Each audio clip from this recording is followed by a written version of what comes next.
Hey, well tonight I'm angry at the COVID-19 numbers, and I'm talking specifically about the talk that was given on November the 11th of this year by Dr. Genevieve Briand, who is the Applied Economics Assistant Program Director at Johns Hopkins University. She downloaded data from the Center for Disease Control, the CDC, and she analyzed it herself, and she put the data in a graph form so that it's more easily understandable by us. I'm going to run through this very quickly and show you what she found. You don't need any understanding of maths or statistics. I'm going to show you some pictures. You can form your own opinion. Let's start.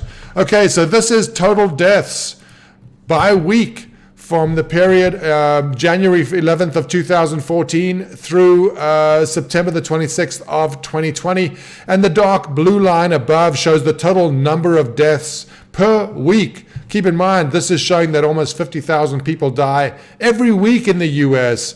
Below that, you can see the causes of death, diseases of the heart, by far the greatest cause of death, cancers slightly below, and then below that, all the other causes. What do we see when we zoom in on this data? What can we learn? This is the same data that we looked at earlier, and I'm going to contrast two periods. The first period is highlighted in the pink box, and you can see that if you examine the data closely, that in every period where there was a peak in total deaths, the individual components all had peaks at that period. When we zoom in even further, this is more clear, and you can see that the top, which shows diseases of the heart, it has a rhythmic component. It follows the seasons to some extent, but interestingly enough, all deaths also follow that, especially influenza, which is the dark blue line that you see below. And you can see that every time there's a peak in total deaths, all of the individual causes of death seem to peak. It's not just in wintertime that influenza deaths are higher. It also seems that heart attacks are higher, and obviously chronic lower respiratory diseases would be.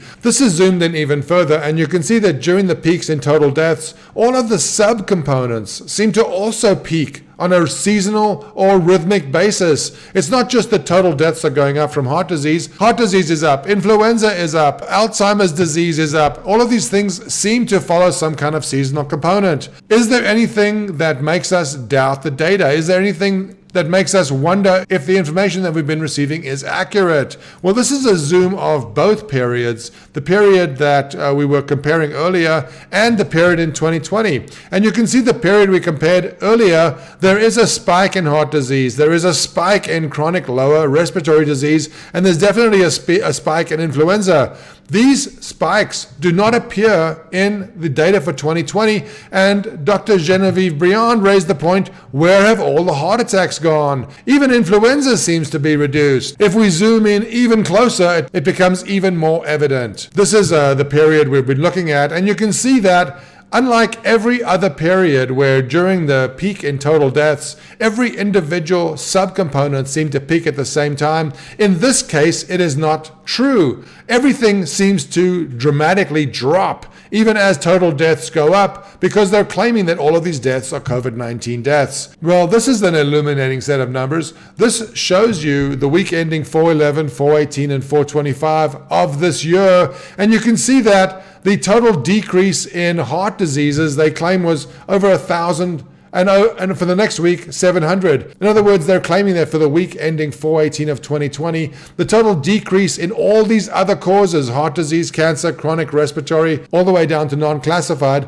shows a decrease in the number of deaths from the previous week of 2,540. Coincidentally, the number of COVID deaths is up by 2,561. The next week, the total decrease in deaths from other causes is 1,605. The COVID heart disease increase is 1,651. Dr. Genevieve Briand gave this talk about 6 weeks ago. Johns Hopkins has had some difficulty in standing behind this data. There have been questions raised about seasonality, etc. But the point is that Dr. Briand has shown that even though COVID-19 deaths have increased dramatically, deaths from all other causes have dropped. And the question naturally should be raised, are these deaths being mischaracterized? I think yes. The question also is, to what degree? There definitely has been mischaracterization. Where have all the heart attacks gone, as Dr. Briand asks? Have they died at home, or have they just died with COVID-19 and been classified as a COVID-19 death? It seems that many COVID-19 deaths have been misclassified. It may be that COVID-19 is the deadly disease that we've been led to believe, but it's also possible that many deaths have been characterized as a COVID-19 death, when indeed it was a patient dying of a heart attack who had COVID-19. We've changed society completely. We've shut down our economy. We've sent people home. We've forced them to stay home. We've forced them not to see their family. We've forced them not to comfort loved ones when the loved ones are dying. We have made dramatic sacrifices.